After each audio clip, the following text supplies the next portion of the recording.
After the success of my previous video, I knew the people needed more. But what was next? I spent hours investigating, trying to come up with the best possible movie I could review. But still, after hours twiddling away on the internet, I had nothing. I couldn't bring myself to a decision.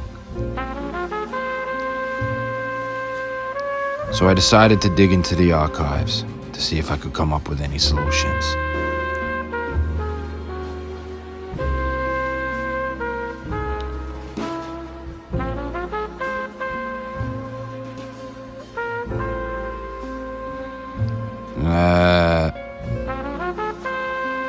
Perfect. Brilliant. But no, it wasn't right. And then it hit me. What if I was to tell you that there was a movie featuring a young Matthew McConaughey, Kate Beckinsale, Patricia Arquette, Peter Dinklage, but to top it all off, Gary Oldman playing a little person? I present to you this week's movie, the perfect movie, Tiptoes.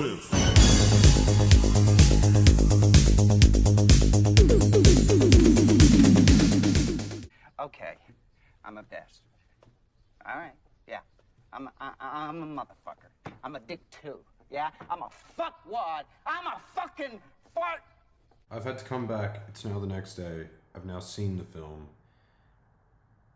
I also decided to get changed out of that stupid fucking outfit I was wearing.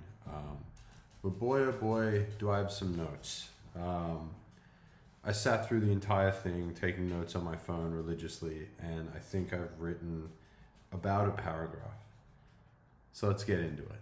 It's just little people shit. This movie took a big swing, and it took an even bigger miss. This was wildly insensitive, even for 2003. The movie is funny when it's not meant to be, and very awkward when it's meant to be funny. So the basic plot is Matthew McConaughey is dating Kate Beckinsale's character. I'm not even going to try with the names. It doesn't really matter. They're a young couple, in a relationship, and Matthew McConaughey's family are full of little people. It's just little people shit. And he himself is not one. And Kate Beckinsale and Matthew McConaughey fall pregnant.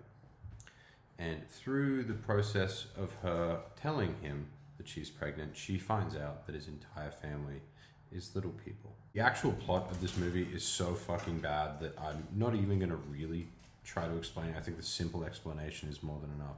So I'm going to go play by play of some of the funniest bits of this fucking movie and some of the most deranged parts of this movie. So my first note that I've got is Matthew McConaughey, spelt wrong, turning down a blowjob in front of the worst painting I've ever seen. Moving on, we have Gary Oldman and Peter Dinklage pick up a white lady with braids on a custom chopper motorcycle.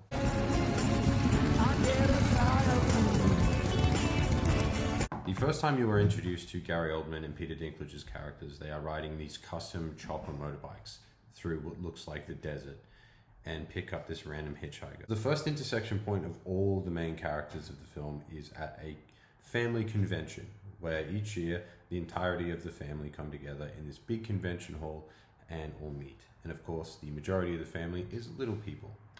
So Gary Oldman and Peter Dinklage arrive with the white lady with braids hitchhiker that they picked up, who, when talking to Matthew McConaughey, turns around and says, "Hey, the asshole is the strongest muscle in the human body."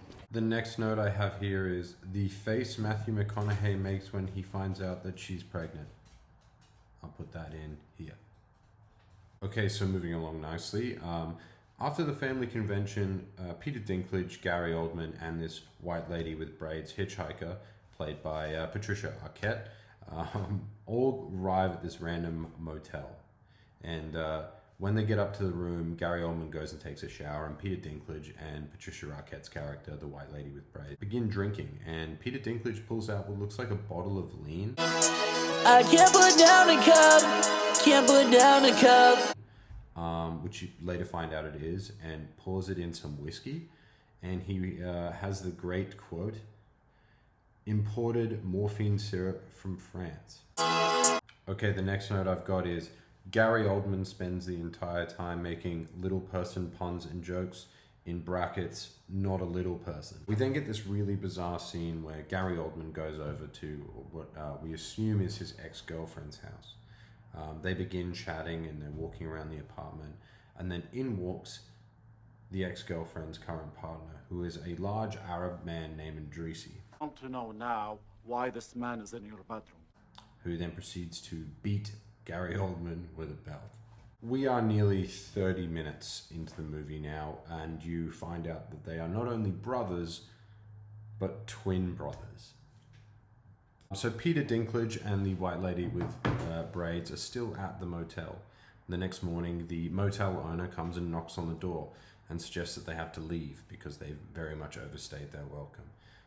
So instead of doing anything normal, Peter Dinklage pulls out a gun and threatens to kill the motel owner before the motel owner is in fact beaten with a shoe by the white lady with braids, Patricia Arquette. Peter Dinklage performs the line, I know who I am, and I know what I am.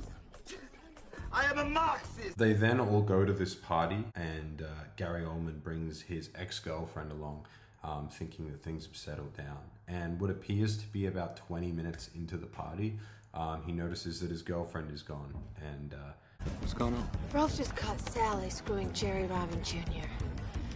He's really broken up. this movie jumps around so fucking much, but we're gonna jump ahead a little bit. Matthew McConaughey's character literally turns into Anakin from Revenge of the Sith when the baby is born. We're up for that, aren't we, Steven? Damn it! How could you two be so calm? So due to his Anakin-like sensibilities, Matthew McConaughey and Kate Beckinsale split. And Kate Beckinsale moves into the deep woods with his little people relatives. You gonna live up here in the woods like a couple of hippies? The finale of the movie is during their separation, they hash it out, and she realizes that the person that's really there for her is Gary Oldman. So she leaves Matthew McConaughey for Gary Oldman, who in this film is playing a little person. What? You can kiss me if you want. This movie is genuinely hilarious. It completely takes the topic and situation and just does not handle it well at all. Acting performances are fucking terrible. The script is terrible. The story doesn't make any sense. And overall, it just doesn't really need to be there. It's almost like watching The Room a little bit, the Tommy Wiseau film. You feel this wild uncomfortability and disjointedness from the story, but it does kind of make it funny. Would I sit down and watch this again?